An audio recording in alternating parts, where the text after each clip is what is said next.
মরিতে চাই না আমি সুন্দর ভুবনে, মানবের মাঝে আমি বঞ্চিবারে চাই। ବିଶ୍ୱକବି ରବୀନ୍ଦ୍ରନାଥ ଠାକୁର ଅତି ଆବେଗପୂର୍ଣ୍ଣ ଭାବରେ ରଚନା କରିଥିଲେ ଏହି ପଂକ୍ତି। ପ୍ରକୃତରେ ସେ ମରି ମଧ୍ୟ ଅମର ହୋଇଯାଇଥିଲେ। ସଂସାରରେ ଯେଉଁମାନେ ଅସରନ୍ତି ସାହିତ୍ୟ ରଚିଥାନ୍ତି ସେମାନେ ଅମର ହୋଇଯାଆନ୍ତି, ଶ୍ରଦ୍ଧାଞ୍ଜଳି ପାଆନ୍ତି ଓ ପୂଜା ପାଆନ୍ତି। ହେଲେ ସେମାନଙ୍କ ଭଳି କବି, ସାହିତ୍ୟିକ, ନାଟ୍ୟକାର ଯେଉଁମାନେ ସୃଷ୍ଟି କରିଯାଆନ୍ତି ସେମାନେ ହୁଅନ୍ତି ଆହୁରି ସମ୍ମାନର ପାତ୍ର। ପ୍ରଫେସର ନାରାୟଣ ପୃଷ୍ଟି ଥିଲେ ସେହିଭଳି ବ୍ୟକ୍ତିତ୍ୱର ଅଧିକାରୀ। କୁମ୍ଭାର ତାର ଚକରେ ଅନେକ ସୁନ୍ଦର ସୁନ୍ଦର ମାଟିପାତ୍ର ଗଢ଼ିବା ଭଳି ସେ ଗଢ଼ି ଯାଇଛନ୍ତି ଅନେକ କବି, କଳାକାର, ନାଟ୍ୟକାର, ଗାଳ୍ପିକ ଓ ପ୍ରାବନ୍ଧିକମାନଙ୍କୁ। ତାଙ୍କ କଥାରେ ଥିଲା ଯାଦୁ, ତାଙ୍କ ପ୍ରତିଟି କର୍ମରେ ଥିଲା ପ୍ରେରଣାଦାୟକ ସଞ୍ଜୀବନୀ ମନ୍ତ୍ର। ତାଙ୍କ ପଦାଙ୍କ ଅନୁସରଣ କରି ସୃଷ୍ଟି ହୋଇଛନ୍ତି ଅସଂଖ୍ୟ ସାହିତ୍ୟିକ ଓ କଳାକାର। ଏହା ହେଉଛି ସାହିତ୍ୟ ଓ ସଂସ୍କୃତି ଜଗତକୁ ତାଙ୍କର ଅମୂଲ୍ୟ ଅବଦାନ।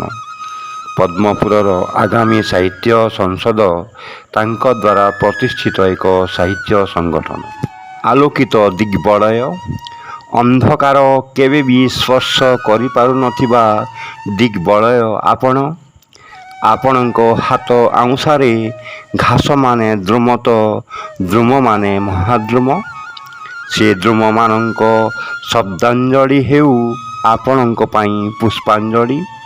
ଆପଣ ଭୂଇଁରେ ବା ଆକାଶରେ ଯେଉଁଠି ଥିଲେ ବି ରହିଥାନ୍ତୁ ସଦା ଆଲୋକିତ ଦିଗ୍ବଳୟ ହୋଇ, ଆଲୋକିତ ଦିଗ୍ବଳୟ ହୋଇ। ହେ ଜାଗ୍ରତ ପ୍ରହରୀ, ଆଜି କେମ୍ପା ଶୁଭୁନାହିଁ ନବବର୍ଷ ମଧ୍ୟରାତ୍ର କବିତାର ଅସୁମାରୀ ଶବ୍ଦାଞ୍ଜଳି। ଶୁଭୁନାହିଁ ଆଉ ଗୁରୁ ଗମ୍ଭୀର ଶବ୍ଦର ଉଚ୍ଚାରଣ ସଭା ସମିତିରେ। କେବଳ ଶୁଭୁଛି ଚାରିଦିଗେ ନାରାୟଣ ପୃଷ୍ଟିଙ୍କର ଅମର ଦୀପ୍ତ ଆଲେଖିକାର ମନ୍ତ୍ରମୁଗ୍ଧବାଣୀ, ଆଲେଖିକାର ମନ୍ତ୍ରମୁଗ୍ଧବାଣୀ। ସ୍ପର୍ଶାନନ୍ଦ ପରଶମଣି ଭଳି ଯାହାକୁ ଛୁଇଁଦେଲେ ହୋଇ ଯାଉଥିଲେ ଶୁଦ୍ଧ ସୁବର୍ଣ୍ଣ। କ'ଣ ଥିଲା ସେ ଛୁଆଁରେ ଯେ ମହକି ଉଠୁଥିଲେ ପ୍ରତିଭାର ଫୁଲମାନେ। ତେଣୁକରି ଆମର ଏ ଶ୍ରଦ୍ଧାଞ୍ଜଳି ଶବ୍ଦାଞ୍ଜଳି। ଘେନା କରିବ ହେ ଶ୍ରଦ୍ଧାଳୁ ପୁରୁଷ, ଘେନା କରିବ ହେ ଶ୍ରଦ୍ଧାଳୁ ପୁରୁଷ। ହେ ଦ୍ରଷ୍ଟା, ହେ ସ୍ରଷ୍ଟା, ତୁମେ ହିଁ ଯୁଗ ପୁରୁଷ, ତୁମେ ହିଁ ସୃଷ୍ଟି କରିଛ ଆଗାମୀର ରଙ୍ଗରୂପ ଭରି ଦେଇଛ ସପ୍ତରଙ୍ଗ।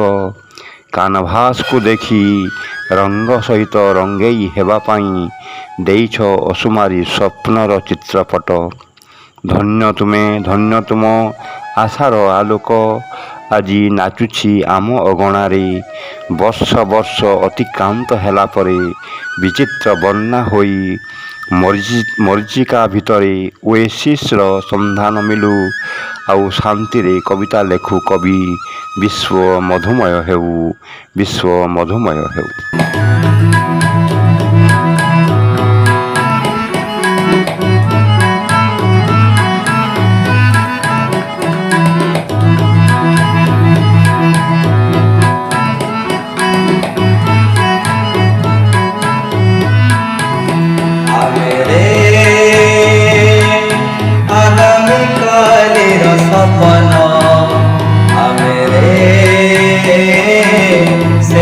सपन